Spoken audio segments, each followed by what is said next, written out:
Penafikan, penyangkalan atau disclaimer. Tayangan video di Nafiri Channel ini disediakan semata-mata untuk tujuan hiburan dan informasi singkat. Isi dari video ini bisa beragam, terutama tentang eksplorasi sumber daya alam hayati maupun non-hayati, dan tidak selalu mencerminkan pandangan atau pendapat dari pembuat video. Informasi yang disajikan dalam video ini dapat berubah seiring waktu, dan kelengkapan serta keakuratan konten ini tidak kami jamin 100%. Pemirsa atau pengguna harus menyadari bahwa aktivitas eksplorasi dapat melibatkan risiko tertentu, tidak terbatas pada bahaya fisik, lingkungan yang tidak dikenal, dan kondisi tidak terduga. Para pemirsa diingatkan untuk selalu bijaksana dan berhati-hati saat mempertimbangkan untuk melakukan eksplorasi sendiri. Pembuat video, Nafiri Channel tidak bertanggung jawab atas musibah kerugian, cedera, atau kerusakan apapun yang mungkin timbul sebagai hasil dari tindakan yang diambil berdasarkan informasi atau saran yang disediakan dalam video ini. Penonton dihimbau untuk mengambil pertimbangan secara pribadi sendiri dan mencari saran profesional jika diperlukan sebelum melakukan tindakan apapun yang disarankan dalam video ini. Dengan menonton video ini, Anda setuju untuk membebaskan pembuat video dan semua pihak terkait dari segala tanggung jawab atas konsekuensi yang timbul dari penggunaan informasi atau saran yang disajikan di dalamnya. Jika Anda melewati bagian ini, kami anggap pemirsa telah membaca lengkap dan mengerti maksud dari penafikan atau disclaimer ini. Kali ini saya mengajak pemirsa mengeksplor lokasi air terjun yang tak kalah indahnya dari semua air terjun yang ada di Kalimantan Barat, bahkan di daerah lain di Indonesia dan juga di dunia. Karena masing-masing memiliki keunikan dan keindahan tersendiri. Seperti biasa, perjalanan menuju lokasi air terjun masih tidak mudah dikunjungi. Perlu membuang waktu, tenaga dan biaya, bahkan mengandung berbagai risiko tak terduga. Namun semua itu menjadi tantangan dan kepuasan tersendiri. Mengapa kita harus susah payah mencari tantangan, apalagi mengandung risiko?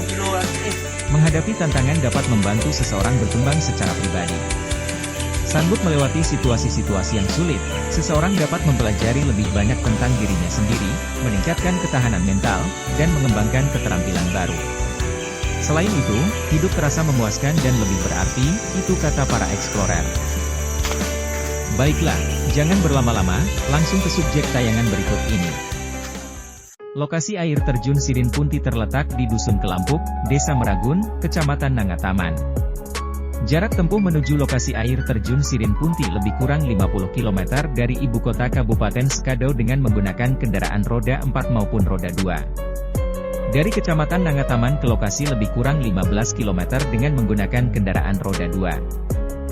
Setelah 15 menit lepas dari ibu kota Kabupaten Sekadau, kita disuguhkan suasana alam pedesaan, jauh dari hiruk-pikuk perkotaan.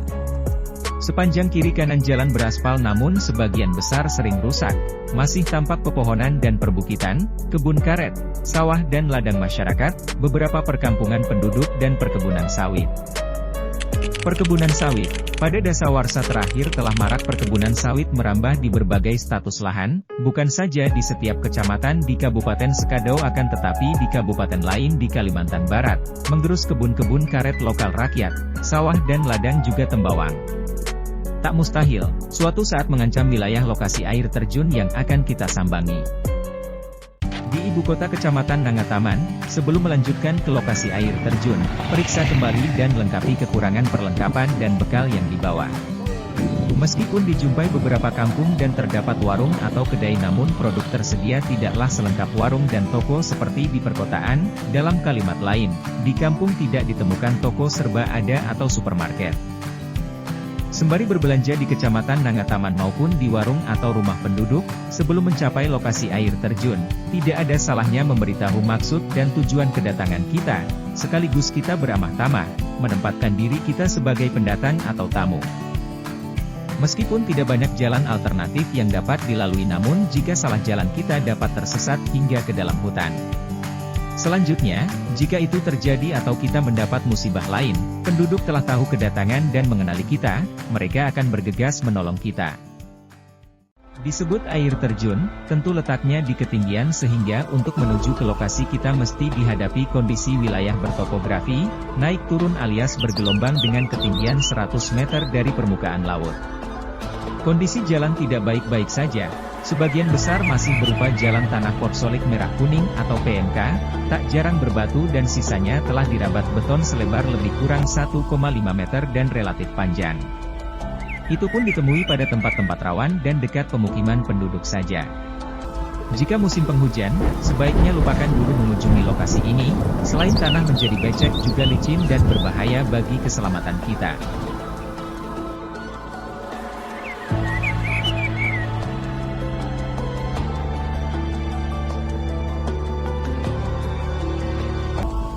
Upaya yang tidak mudah menuju lokasi air terjun Sirin Punti terbayar saat tiba di lokasi. Suasana di sini sangat menenteramkan jiwa kita.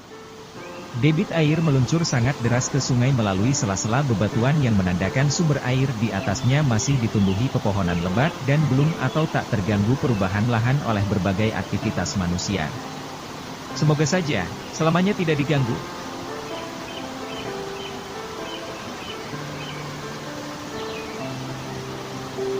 Debit air sungai di bawah air terjun lumayan deras, mungkin cocok untuk olahraga arung jeram seperti river tubing dan atau water tubing. Tidak hanya dijadikan tempat wisata dan dijadikan sarana olahraga, potensi air terjun Sirin Punti juga dimanfaatkan sebagai pembangkit listrik tenaga mikrohidro, PLTMH, untuk mensuplai kebutuhan listrik di Kecamatan Nangataman dan sekitarnya. Di luar menjadi sumber pendapatan bagi masyarakat desa setempat dan menambah sumber pendapatan daerah, PAD. Menakjubkan bukan? Karena banyak manfaat diperoleh dari kekayaan sumber daya alam, baik hayati dan non-hayati bagi memenuhi kebutuhan hidup manusia. Asal kita sebagai makhluk berakal mesti ekstra hati-hati dan bijaksana dalam mengelolanya agar manfaatnya dapat dirasakan bukan saja hari ini tetapi sampai ke generasi selanjutnya atau anak cucu kita.